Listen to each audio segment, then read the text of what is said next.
Hi guys and welcome to the TruGolf Academy. You've joined me, Jon Watts, today at Drayton Park Golf Club.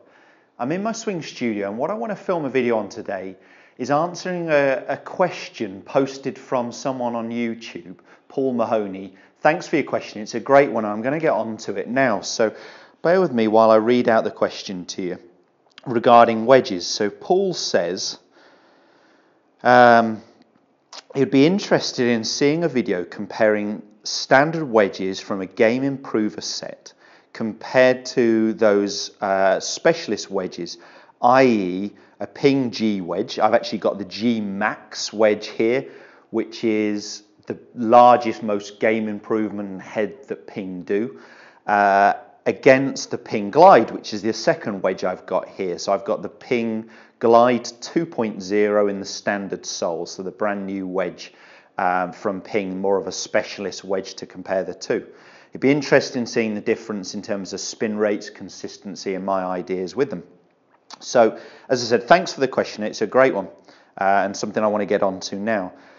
If you guys don't already, please do check us out on all our social media platforms. All the info you need is coming along the bottom of the screen below. Get in touch, let me know what videos you'd like to see subjects covered on, and I'll get round to trying to film those for you as well. So as I said, what I've got here is a couple of wedges. I've got the G Max and I've got the Glide 2.0, both from Ping, both standard length. The actual G Max it's a fraction more upright, but it's kind of as close as I could get them, I guess. But something pretty similar, both sand wedges. Now, the first thing to say is most Game Improver type of sets, I've found that the sand wedge loft has been de-lofted. And the reason they've been de-lofting is the manufacturer's looking for more yardage to try and gain amateurs distance and play this marketing game, have been building golf clubs longer, lighter, and de-lofting the clubs. And because the pitching wedge in this particular set comes out of 45 degree, a lot of the manufacturers have been de-lofting the sand wedge to sort of 55 or 54. I like to see that Ping actually haven't done that with this set. They've kept the sand wedge at 56, quite traditional. What they've done is included that gap wedge in the set. Ping call it a U wedge, standing for utility. So the U wedge sits right in between those wedges there. So the pitching wedge is 45 degree. The sand wedge is 56, so an 11 degree gap. So the U wedge sits in there at 50.5 degrees, so 5.5 degree gap. So the first thing to say to you, Paul, is do spend a little bit of time, if you're looking at new wedges, trying to get the gapping correct between them. You really want 4 to 6 degrees between each of your wedges, and you either need 3 or 4. Just 2 a pitch and a sand definitely isn't enough. I also thought there'd be a couple other differences here, but I've checked on the website and I've measured these clubs as well in terms of swing weight and things as well, and there weren't huge differences. Very, very close. So both 56 degrees of loft, both are similar in terms of the length. The swing weight is only one different, which you won't feel the difference between D2 and D3. The biggest difference with the head, apart from the shape of it and the size of it within the G Max here, is the amount of offset the head's got. So the head is sort of set slightly further back from the front of the shaft line here, the front of the hosel. So the club with the G Max here has actually got more offset, double the amount. So that will help. You would expect to help a golfer launch the ball a little bit higher. It will also actually allow them to square the club face. So if someone's hitting the ball right of target, you tend to get it a lot on woods, offset woods, to try and square the club face more. You don't see it as much perhaps with the wedges. So the biggest difference is the offset between them. The other difference, if you just go for their stock options, is the shafts. So in the Ping Glide, it comes as standard with the AWT 2.0 wedge shaft.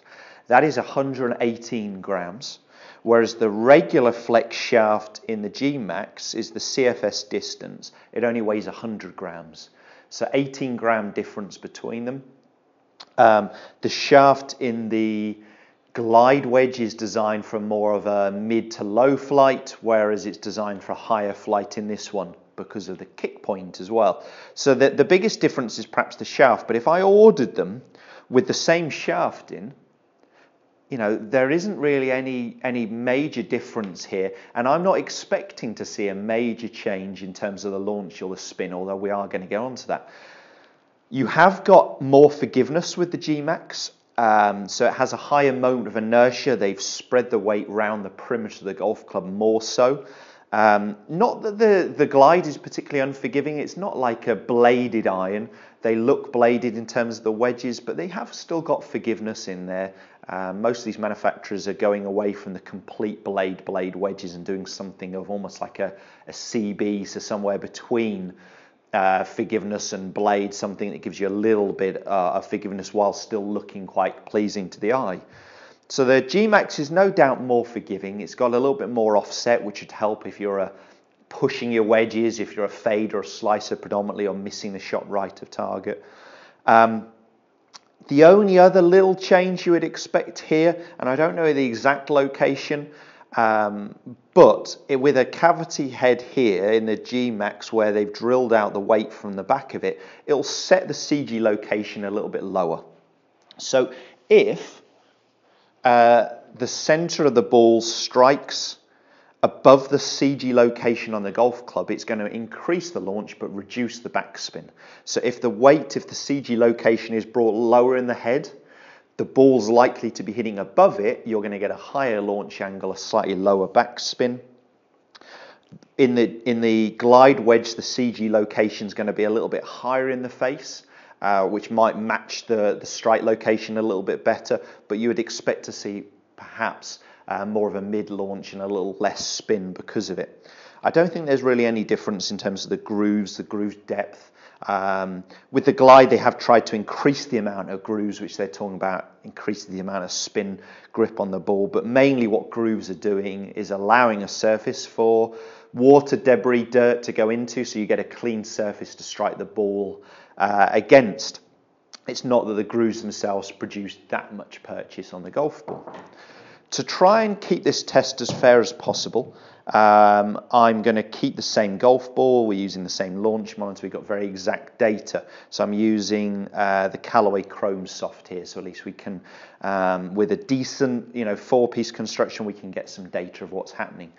I'm going to actually go ahead and hit half swings as well as full swings. We'll come back to it and we'll talk about the data. But as I said, we won't worry too much right now. We're going to go on to hit enough shots that I've got some data between the two before coming back and analysing them. So I'm going to be starting with the G-Max and starting with half swings before building into some fuller shots.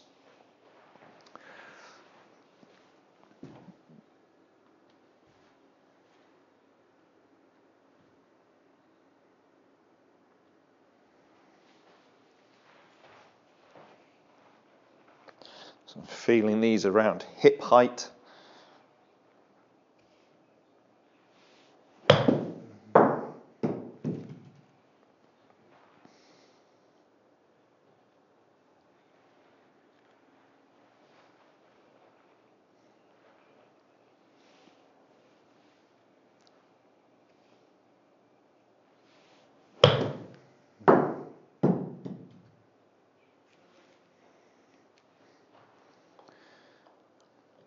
For me, I don't carry a 56, but my 58 flies about 40, finishes within 45. These are flying 50 to finish 55, 60, so sounds about right.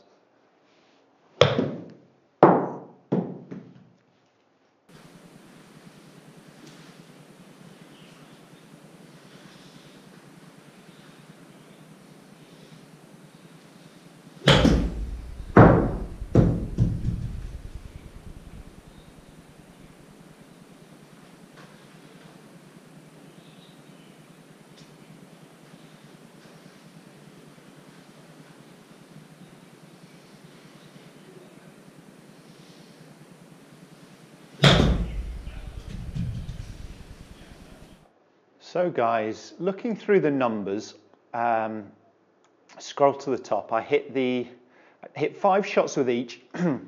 So I started with the G-Max, and these were hip height swings. Then I went on to the glide hip height, and then we'll look at the full swings a little bit lower down.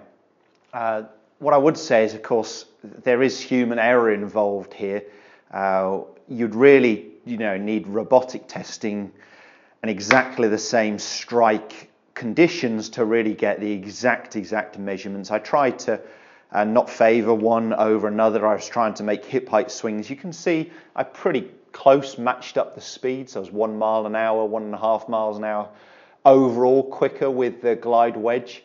There's no real reason for that. I did feel more comfortable looking down on the glide wedge because it's just not quite so big and cumbersome. I'm used to something a little bit smaller where the leading edge was sitting closer to the mat level. If I was off the grass, more grass around the ball, I wouldn't notice that leading edge sitting as high, but I did because it ends up being a relatively tight lie.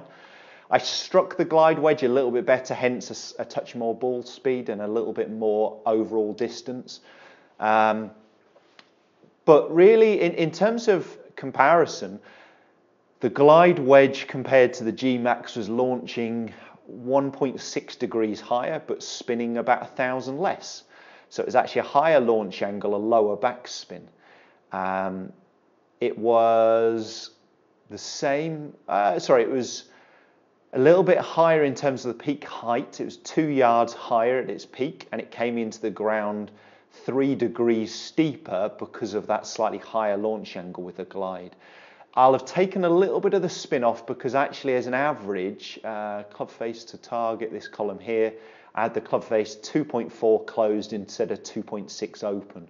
Hence there's a little bit of loft difference at impact, 48.5 as opposed to 50. So I de-lofted the glide wedge by 1.8 degrees more than the G-Max because I was actually hitting them a little left rather than a little bit right. I mean, that's where the human error comes in. So you'd expect perhaps this spin rate to come down a fraction, this to go up a fraction, but it was pretty consistently launching higher and spinning less in terms of the G-Max. I think the overall would be pretty similar, not way off. When we look at the full shots, again, I did a pretty good job at trying to match up the club head speeds. Again, I struck the glide a little bit better, slightly higher ball speed, slightly higher efficiency.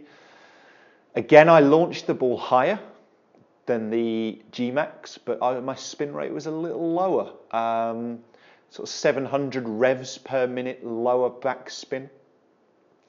And again, it was 2 yards higher, came into the ground 2 degrees steeper.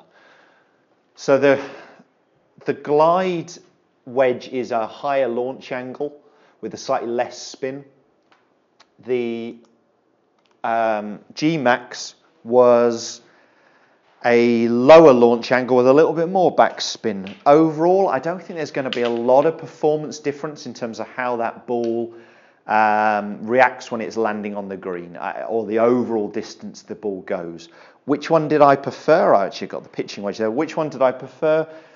Definitely the glide, but a lot of that is visual.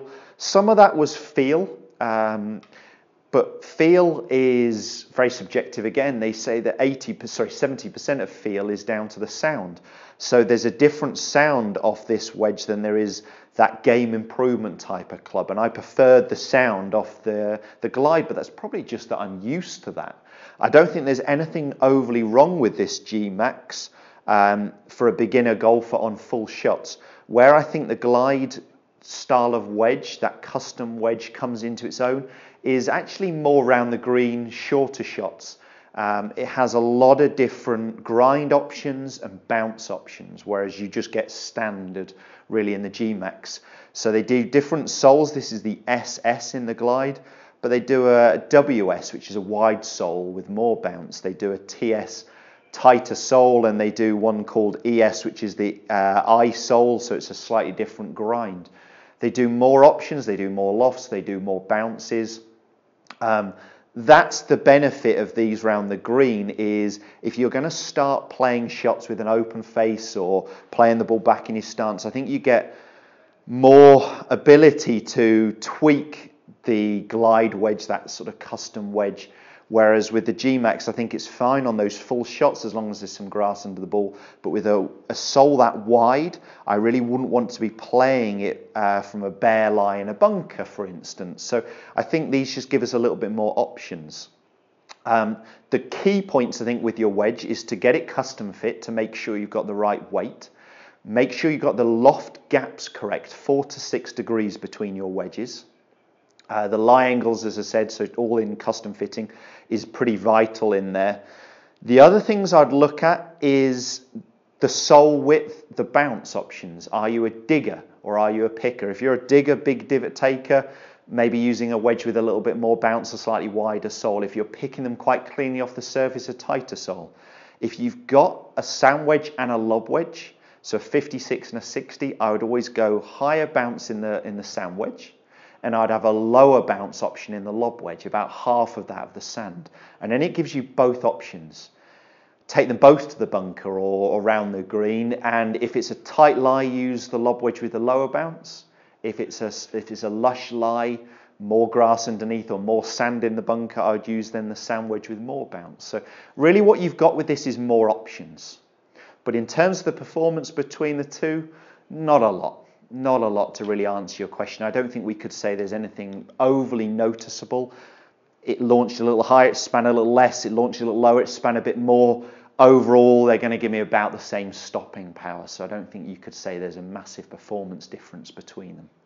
I hope that's answered your question and made you, perhaps, Paul, think a little bit more about what wedges you're going to use. Please do post some comments and questions below. If you did enjoy the content of the video, give us a thumbs up. Do subscribe to the channel for all the other content Monday, Wednesday and Friday. And as I said, get in touch with some questions that you want answering. Thanks guys, we'll see you soon.